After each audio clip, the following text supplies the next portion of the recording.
Hello दोस्तों, आप सबका स्वागत है हमारे चैनल स्टोरी अड्डा में। तो गाइस, शादी के रहस्य का चौथा भाग लेकर आ गए हैं। तो चलिए आज इस चौथे भाग को हम लोग सुनते हैं।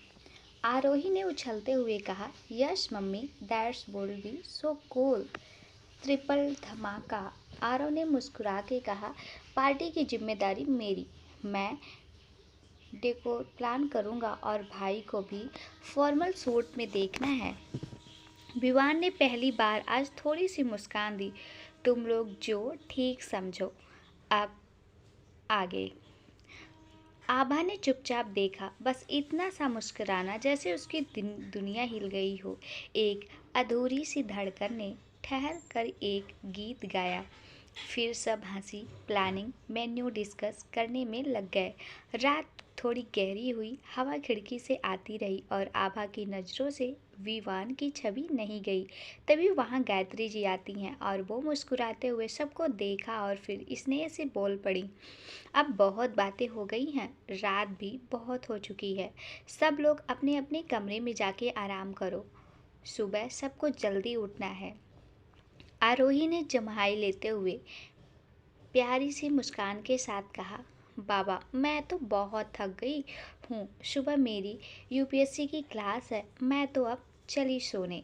उसके बाद आरव भी उठते हुए बोला, हाँ मम्मा, मैं भी बहुत थका हूँ, सुबह से सफ़र में था, अभी तो बिस्तर से चिपकने का मन है।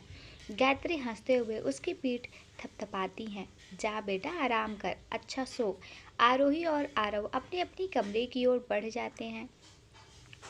विवान भी खड़ा होता है और अपने मोबाइल की स्क्रीन को स्लाइड करते हुए सोने की मुद्रा में चल पड़ता है। तभी उसकी नज़र आभा पे पड़ती है, जो अब तक वही कुर्सी पे बैठी चुपचाप, सौम्य, शांत और अपने हाथ की चूड़ियों से खेलते हुए नजरें नीचे किए, लेकिन कान पूरे हॉल की हर एक हलचल पर लगे हुए थे। गायत्री जी ने जैसे ही देखा आभा वहाँ बैठी है, उन्होंने स्नेह से कहा, बेटा तू भी जा अपने रूम में विवान के साथ जाकर थोड़ा आराम कर, कल बहुत काम भी है। विवान ने जैसे ही ये सुना, उसकी नज़र अपनी माँ से टकराई और फिर वो एकदम से आंखों में हल्की सी सिकन भर के माँ को कुछ कहे बिना सिर्फ अपनी आंखों से ही जैसे कहना चाह रहा था, माँ प्लीज़ इसे मेरे रूम में मत भेजो। गायत्री जी ने उसकी वही आंखें की भाषा तुरंत समझ ली। आखिर माँ थी, मुस्कुरा कर बोली, हाँ हाँ, तेरी सारी आंखें वाली भाषा मैं जानती हूँ, लेकिन अब तेरी आंख दिखाने से कुछ नहीं होगा। अब तू अपनी बीवी का हाथ पकड़ और चुपचाप जाकर सो, कल सुबह उठना भी है। विवान ने जैसे ही ये सुना, वह बेमन से आंखें नीचे करते हुए बोला, आभा चलो सोना है। यह उसका स्वर धीमा, लेकिन उस आवाज़ में पहली बार आभा नाम की मधुरता और सम्मान की हल्की मिठास थी। आभा का दिल धड़क उठा। पहली बार उसने अपने पति के मुंह से अपना नाम सुना था। उसकी पलकों में जैसे ओस की बूंदें ठहर गई हों, होठों पे मुस्कान और मन में हलचल। एक छोटा सा शब्द, आभा चलो, उसे भीतर से कपा गया, जैसे कोई गाने की धुन धीमे से बज उठी हो। उसने नजरें नीचे रखते हुए मुस्कुराकर सिर हिलाया और धीरे धीरे सीढ़ियाँ चलने लगी। हर कदम जैसे फूलों पर पड़ रहा हो, हर सीढ़ी मानो स्वर्ग की ओर ले जा रही हो, और वह मन ही मन बार बार सिर्फ यही दो शब्द दोहरा रही थी, आभा चलो। उसके पीछे पीछे विवान भी धीमे कदमों से चलता है। चेहरे पर अब कोई सिकन नहीं थी, लेकिन अंदर एक उलझन अब भी थी, जिसे वो किसी से कह नहीं सकता था। कमरे तक पहुंचते पहुंचते आभा जैसे पूरी दुनिया की सबसे सुंदर परी लग रही थी। उसके गाल गुलाबी हो चुके थे और आंखों में चमक थी। जैसे ही कमरे में पहुंचते हैं, आभा दरवाज़ा खोलकर पहले अंदर जाती है और विवान पीछे पीछे आता है। विवान अपने कपड़े बदल कर सीधे बेड पे जाकर लेट जाता है और आभा वही खड़ी होकर थोड़ा मुस्कुराते हुए अपनी चूड़ियों को देखती है, जैसे उन चूड़ियों से वह अपने पति का नाम सुन रही हो। फिर बेड के किनारे बैठ जाती है, धीरे से तकिए को ठीक करती है और उसकी तरफ देखकर बुदबुदाती है, गुड नाइट। लेकिन आवाज़ इतनी धीमी थी कि शायद हवा भी सुनने को तरस जाए। फिर वह लेट जाती है, लेकिन आंखें बंद नहीं होती, क्योंकि बार बार बस वही दो शब्द उसके कानों में गूंजते हैं, आभा चलो।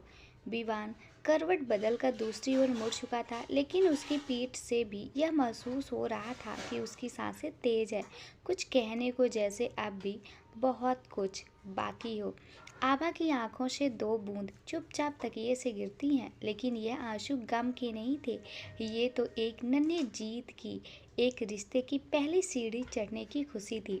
उधर आरोही अपने कमरे पे बिस्तर पे बैठकर अपनी डायरी लिख रही थी। आज की शाम का सारा दृश्य उसके मन में किसी फिल्म की तरह चल रहा था। उसकी भाभी की मासूमियत, आरव का चुलबुलापन और विवान का अचानक अपने पत्नी को नाम लेके बुलाना। उसने लिखा, आज की रात मेरी भाभी के लिए बहुत खास रही और शायद मेरे भाई के लिए भी। शायद ये वो शुरुआत थी जिसका इंतज़ार सबको था। उधर आरव अपने कमरे में एक कुर्सी पे बैठा मोबाइल में गाना बजा रहा था। तेरा मेरा रिश्ता है कैसे एक पल दूर गंवारा नहीं, और मुस्कुराते हुए बोला, भाभी तो पट गई, अब भाई को पटाने में थोड़ा टाइम लगेगा। उधर नीचे ड्राइंग रूम में बैठी गायत्री जी और राघव जी दोनों ही शांत बैठे थे। राघव बोले, लगता है बेटा अब धीरे धीरे बदल रहा है, शादी को समझने लगा है। गायत्री जी ने मुस्कुरा कर सिर हिलाया, वक्त सब कुछ सिखा देता है, और आभा जैसी लड़की जिसके साथ हो उसे कोई समझने में कैसे रोक पाएगा। इस तरह एक नई रात उन सबके जीवन में छोटे छोटे रिश्तों की बुनाई कर रही थी। हर किसी के मन में कोई न कोई एहसास जगा रहा था। कोई पहली बार किसी के शब्दों में अपना नाम सुनकर मुस्कुरा रहा था, तो कोई पहली बार किसी की मुस्कान से खुद को हारा हुआ महसूस कर रहा था, और कोई पहली बार अपने भाई की जिंदगी में नया रंग देख मुस्कुरा रहा था। आभा की आंखों में अब नींद थी, लेकिन मन में मीठे मीठे ख्वाब पल रहे थे। विवान की करवटें अब थम चुकी थी। शायद उसकी सांसों में अब भी वही दो शब्द गूंज रहे थे जो उसने खुद बोले थे, आभा चलो। रात की गहराई अब शांत हो चुकी थी। हवाओं में बस सुकून था। पूरा घर मीठी नींद में डूब चुका था। बस दीवारों की घड़ी की टिक टिक और खिड़कियों से आती हल्की हवा की सरसराहट सुनाई दे रही थी। इसी नींद भरे सन्नाटे को चीरते हुए सुबह के 4 बजे मोबाइल का अलार्म टुन टुन करता है, जिसे बिना देरी किए विवान बंद करता है और नींद भरी आंखों से उठकर अपने रनिंग वाली ड्रेस पहनता है। उसकी आदत है दिन की शुरुआत तेज दौड़ और एक्सरसाइज से करना, ताकि दिमाग और शरीर दोनों फ्रेश रहें। जैसे ही वो बालकनी के दरवाजे की ओर बढ़ता है, वो अचानक ठिठकता है, क्योंकि सामने ही किचन की लाइट हल्की जल रही होती है और उसमें किसी की परछाई हिलती दिखती है। ये परछाई किसी और की नहीं बल्कि आभा की थी, जो आज न जाने किस खुशी में बहुत पहले उठ गई थी। उसका चेहरा आज गजब की ताजगी से चमक रहा था। आंखों में नींद की जगह एक खास सी चमक थी, जैसे दिल किसी मीठे ख्वाब को से होकर लौटा हो। आभा धीरे धीरे गुनगुनाती हुई घर में घूम रही थी, तेरे नाम से जो लूं, तेरे नाम से मर जाऊं। उसकी ये मीठी गुनगुनाहट जैसे दीवारों से टकरा कर पूरे हॉल में जगा रही थी। फिर वह अपनी अलमारी खोलती है और धीरे से पिंक रंग की साड़ी निकालती है। उस पर सिल्वर बॉर्डर और महीन जरदोशी का काम था। वह उसे बहुत ध्यान से पहनती है, कमर में पल्लू टक करती है, फिर अपनी मांग में सिंदूर भरती है, गले में मंगलसूत्र, कानों में झुमके और हाथों में हल्की सी चूड़ियाँ खनखनाकर वह खुद को शीशे में देखकर मुस्कुराती है। बिल्कुल किसी नई नवेली दुल्हन की तरह उसकी आंखों में एक अलग ही चमक थी। जैसे ही वह तैयार होकर बाहर आती है, उसकी चाल में अब एक आत्मविश्वास था और उसकी मुस्कुराहट में एक मीठा गर्व। उसने फ़ोन पर यूट्यूब खोला और गूगल पे ब्रेकफास्ट रेसिपीज इन हिंदी टाइप किया। उसे समझ नहीं आ रहा था क्या बनाए, पर फिर उसने सोचा क्यों न सभी के लिए स्पेशल साउथ इंडियन ब्रेकफास्ट बनाया जाए। उसने इडली, सांभर और नारियल की चटनी बनाने की ठानी।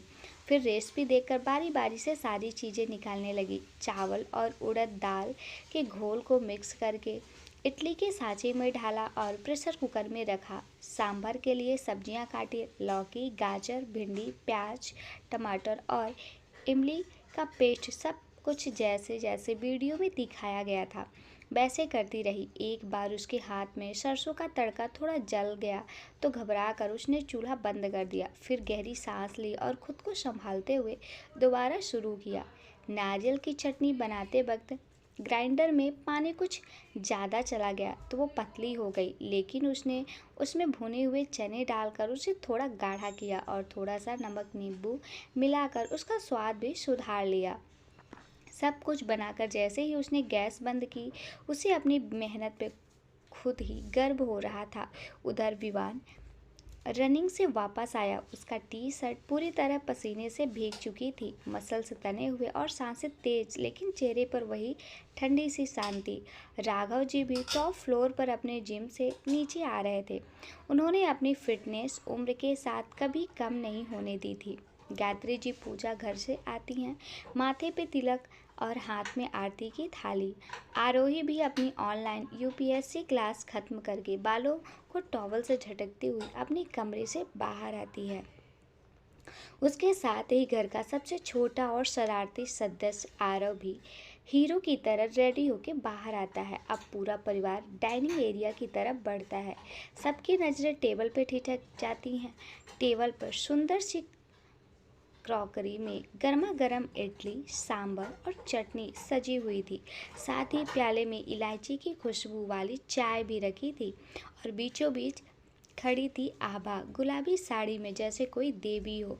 उसके चेहरे पे संतोष और शर्मीलापन दोनों था। आभा मुस्कुराकर सबको कहती है, गुड मॉर्निंग सबको, आज मैंने आप सबके लिए नाश्ता खुद बनाया है, प्लीज़ बताइएगा कैसा लगा।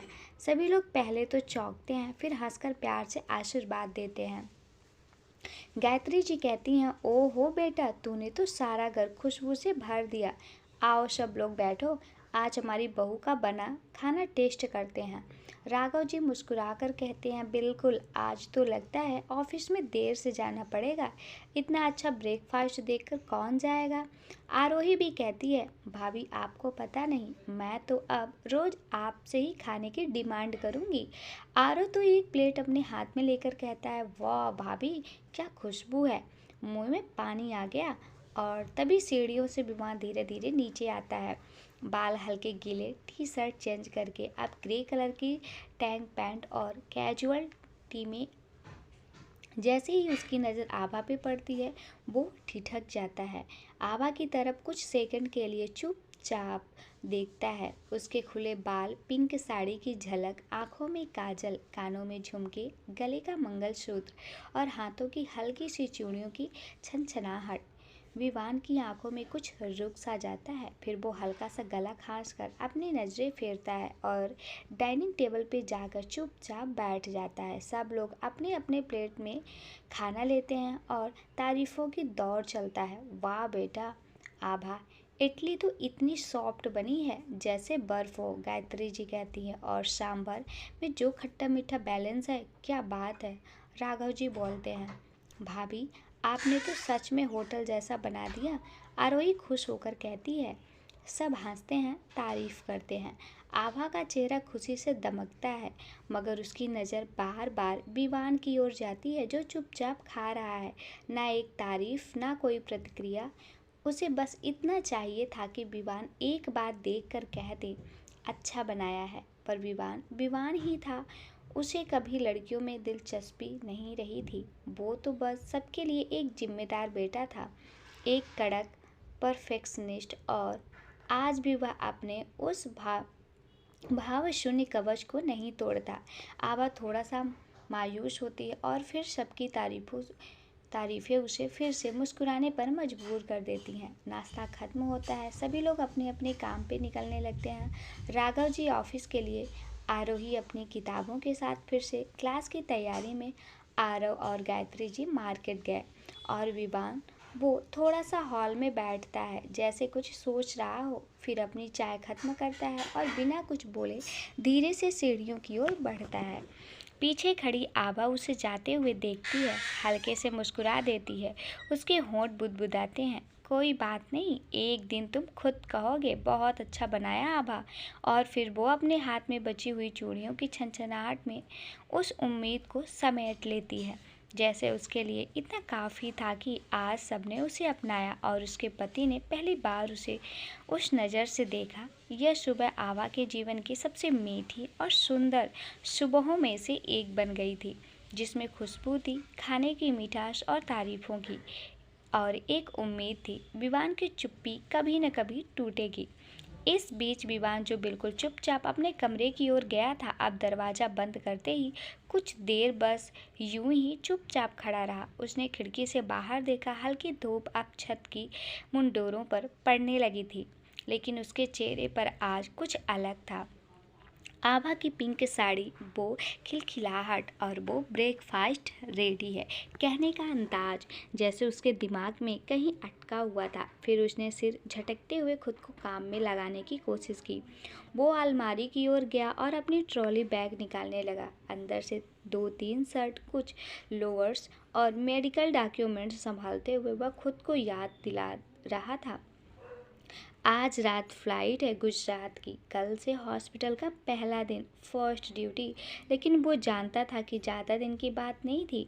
घर में 3 दिन बाद पार्टी थी, उसके MBBS डॉक्टर बनने की, उसके छोटे भाई आरव की इंडियन नेशनल चैम्पियन बनने की, और हाँ, उसकी नई शादी की रिसेप्शन भी थी। इसलिए वो ज़्यादा कुछ पैक नहीं कर रहा था, बस ज़रूरी कपड़े और लैपटॉप बैग में रख रहा था। तभी उसे झटका सा लगा, अरे मेरी वो ग्रे स्ट्राइप वाली शर्ट कहाँ है? उसकी वही फेवरेट शर्ट जो उसे हॉस्पिटल की पहली ड्यूटी पर पहननी थी। वो अलमारी का एक एक हिस्सा टटोलने लगा, ऊपर नीचे, ड्रॉवर और यहाँ तक कि बेड के नीचे भी झांका, लेकिन कहीं नहीं मिली। और तभी उसके रूम के दरवाजे पर आहट होती है, धीरे से दस्तक, नहीं, बस किसी मौजूदगी का एहसास। जैसे ही उसने पलट कर देखा, दरवाजे पे आभा खड़ी थी, हल्के गुलाबी रंग के कुर्ते में, माथे पे अब भी बिंदी हल्की चमकती थी और चेहरे पे बिल्कुल शांत लेकिन मुस्कान लिए। कुछ ढूंढ रहे हैं क्या? मैं हेल्प कर दूं? उसकी आवाज़ में कोई जोर नहीं था, बस एक सहज अपनापन था। विवान कुछ पल उसे देखता रहा, बिना बोले, जैसे पहली बार किसी ने उसके उलझे शब्दों को बिना कहे ही पढ़ लिया हो। फिर उसने नज़रें झुका ली और हल्की आवाज़ में बोला, थैंक यू, मैं खुद देख लूँगा, आप आराम करिए। सुबह से थक गई होंगी ना? और वैसे भी सुबह जल्दी उठ गई थी। और फिर एक छोटी सी चुप्पी के बाद उसने जैसे किसी खास बात को बड़ी बेपरवाही से कह दिया, वैसे आज का ब्रेकफास्ट सच में बहुत अच्छा था। ऐसा खाना शायद मम्मी ही बनाती थी, नहीं तो ऐसा टेस्ट कहाँ मिलता है। आभा ने कुछ नहीं कहा, बस उसकी आंखों में देखती रही। कोई शब्द नहीं, कोई प्रतिक्रिया नहीं, बस वो मुस्कुरा दी। लेकिन उसकी मुस्कुराहट ने जैसे विवान के कमरे की दीवारों को थोड़ा और गर्म कर दिया। विवान ने फिर से खुद को कपड़ों की ओर झोंक दिया। आभा अब भी वही खड़ी रही। बताइए ना, क्या ढूंढ रहे हैं? कुछ तो बताइए, उसने एक कदम आगे बढ़ाते हुए कहा। वो मेरी फेवरेट शर्ट, ग्रे टाइप वाली, वही जो मैंने इंटरव्यू वाले दिन पहनी थी, विवान ने कहा और झुककर बेड के नीचे फिर से देखने लगा। आभा ने मुस्कुराते हुए कहा, वो तो मैंने वॉश करके प्रेस कर दी थी और आपकी वाई वाली अलमारी में रखी है, 3rd सेक्शन में। विवान एक पल के लिए स्तंभ रह गया, फिर उसी अलमारी को खोलकर देखा। वहाँ न्याटली फोल्ड उसकी वही शर्ट रखी थी। उसने बाहर निकाल कर देखा और एक हल्की मुस्कान खुद ब खुद उसके चेहरे पे आ गई। थैंक यू, उसने धीरे से कहा।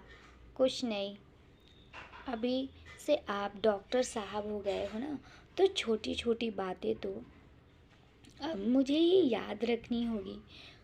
उसके इस जुमले पर विमान हल्का सा हंस पड़ा, बहुत हल्का, लेकिन आभा के लिए वही मुस्कान पूरे दिन की मिठास बन गई। और सुनिए, अभी जल्दी है क्या? एक गिलास छाछ भिजवा दूँ ऊपर? नाश्ते के बाद अच्छा लगता है? आभा ने पूछा। नहीं, छाछ नहीं चाहिए, और हाँ, इतनी सुबह सुबह उठने की कोई ज़रूरत नहीं है, आराम से उठा करो। घर पे मेष लोग हैं, कोई ज़रूरत नहीं है खुद को थकाने की, ठीक है? आभा ने सहमति से सिर हिलाया और पलटने लगी, लेकिन जैसे ही वो मुड़ने लगी, विवान ने पीछे से आवाज़ दी, और हाँ, मंगलसूत्र आज पहली बार ठीक से पहना था ना? आभा ने बिना पीछे देखे बस धीरे में हूँ कहा और चली गई। विवान फिर पलंग पे बैठ गया। शर्ट उसके हाथों में थी, लेकिन मन में कुछ और था, एक तरह की शांति जो उसे लंबे वक्त बाद मिली थी। कोई ज़्यादा रोमांटिक एहसास नहीं था, न ही कोई दिखावा, बस एक अजनबी सी नज़दीकी जो धीरे धीरे आत्मा में उतरती जा रही थी। दूसरी तरफ आवा सीढ़ियों उतरते हुए खुद भी थोड़ी सी हैरान थी। उसने कहा ब्रेकफास्ट अच्छा था, इतना काफ़ी था उसके लिए। पहली बार उसका पति उसके स्वाद को पहचान पाया था। आज पहली बार नहीं, शायद धीरे धीरे अब वो हर चीज़ को महसूस कर रहा था। नीचे उतरते हुए उसने मन ही मन कहा, बस थोड़ा और वक्त देना होगा, धीरे धीरे सब ठीक हो जाएगा। और मुस्कुराते हुए वह फिर से किचन में घुस गई, आरव को उसके मनपसंद आलू पराठे खिलाने के लिए। विवान कमरे में अब ट्रॉली क्लोज कर रहा था। उसकी नज़र फिर से एक पिंक साड़ी वाली तस्वीर पर टिक गई, जो उसने अनजाने में ही मोबाइल पे कैप्चर कर ली थी, बिना जाने कि वो तस्वीर आने वाले वक्त में उसकी सबसे प्यारी तस्वीर बन जाएगी। जैसे ही मिस लोग ने रसोई की सफाई करके सारे बर्तन क्लीन करके जमाए, तो आभा हाथों में मोबाइल पर यूट्यूब खोला। उसके चेहरे पे कुछ नया सीखने की उत्सुकता थी।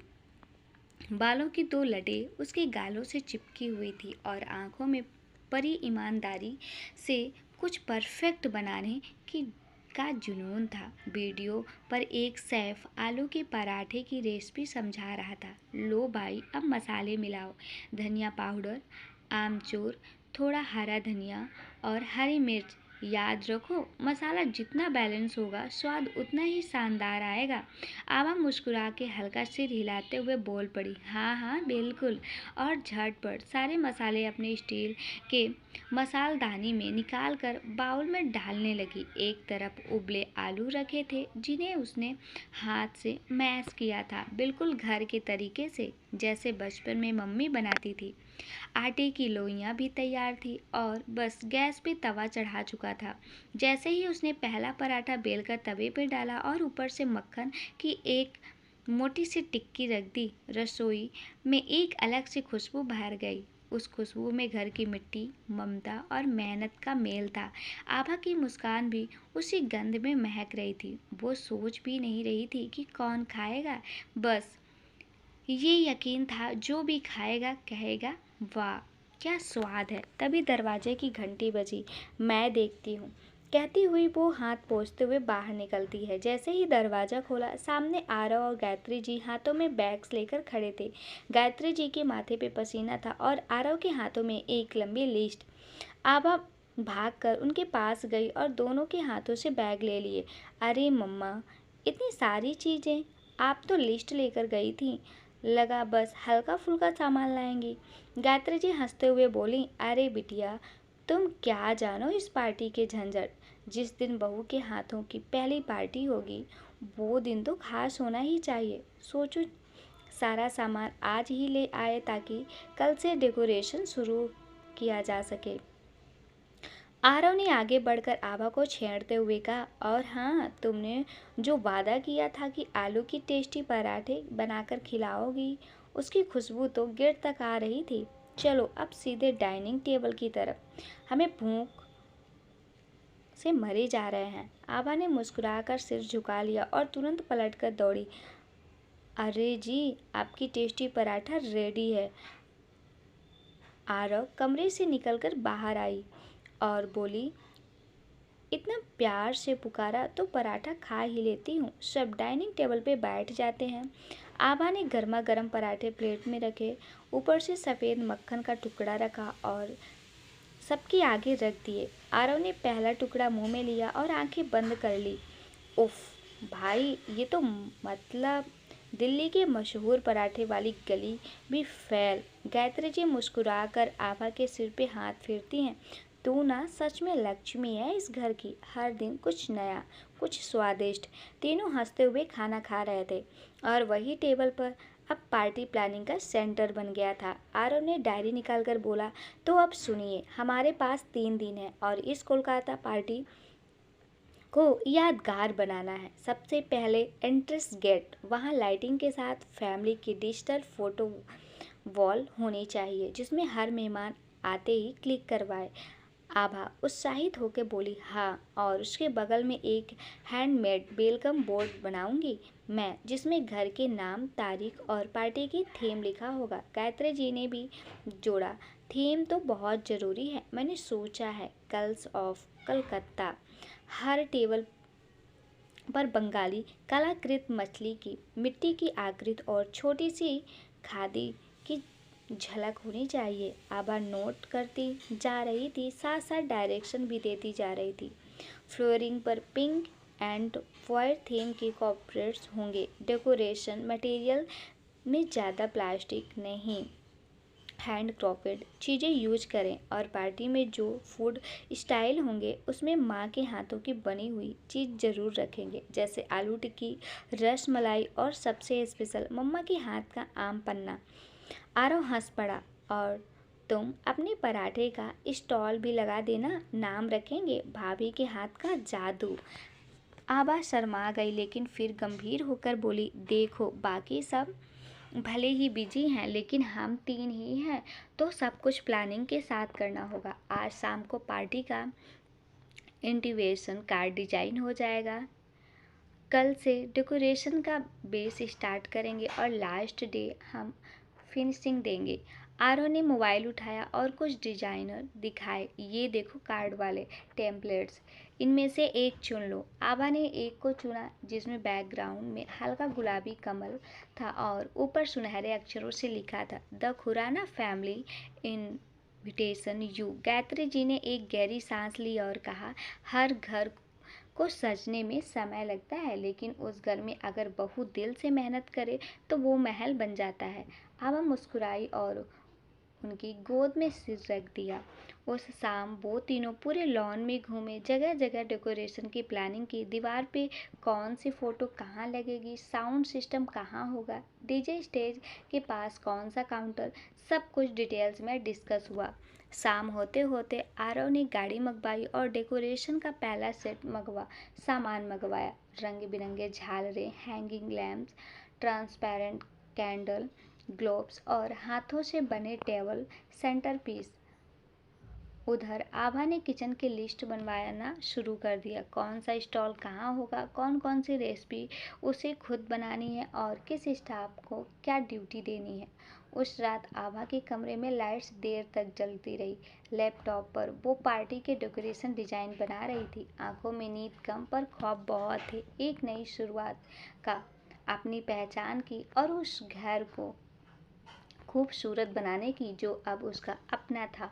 और जब सब सो गए, आभा चुपचाप बालकनी में आई और आसमान की तरफ देखा। कोई सितारा जैसे मुस्कुराकर कह रहा हो, बस इसी तरह चमकती रहो। अंदर लॉबी में गायत्री जी नींद में मुस्कुरा रही थी और आरव लेटे लेटे सोच रहा था, इस घर में अब कुछ तो है जो पहले कभी नहीं था। तो गाइस प्लीज़, अगर ये स्टोरी आप सबको पसंद आई हो तो प्लीज़ इस स्टोरी में भर भर के आप लोग प्यार लुटाएं, लाइक और कमेंट ज़रूर करें, साथ में शेयर भी करें। और इसका नेक्स्ट पार्ट मैं जल्दी से जल्द इसी चैनल में प्रसारित कर दूँगी। धन्यवाद दोस्तों।